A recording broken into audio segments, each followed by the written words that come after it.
Samantala, inaasahang walang masyadong pagbabago sa mga presyo ng mga produktong pang Noche Buena pagdating ng Pasko. Ilalabas naman ang price guide rito sa susunod na buwan ayon sa DTI. Si Crezelyn Catarong sa report.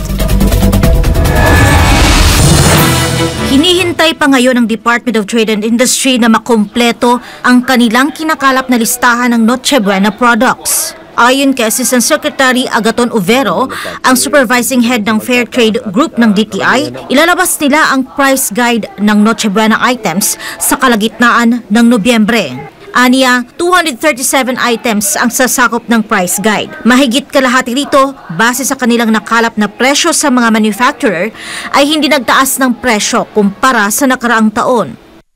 So more than half, hindi nagtaas ang presyo. May yung iba naman, nagtaas ng less than 5% at konti lang yung nagtaas ng more than 5%. So, asahan natin na itong darating na Pasko, wala masyadong pagbabago sa presyo ng mga bilihin na pang Noche Buena. Nilinaw naman ni Overo na hindi naglalagay ng suggested retail price o price control sa mga produktong ito. Ito po ay basehan lamang para sa ang ating mga consumers. Pagdating ng Pasko, marunong pumili at magkumpara ng presyo at kalidad ng mga produktong gusto nilang gamitin para sa Noche Buena.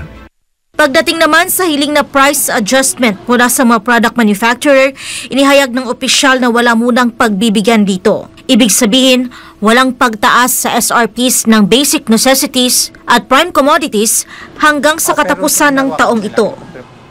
Yung sa Noche Buena, hindi nga tayo walang mga SRPs yun. Pero yung basic necessities and commodities, may mga pailan-ilan tayong napagbigyan na natin nitong mga nakaraang buwan. Pero itong mga darating na buwan, wala muna tayong pagbibigyan ng adjustment ng SRPs. Para sa Diyos at sa Pilipinas kong mahal, Crezelyn Catarong, SMNI News.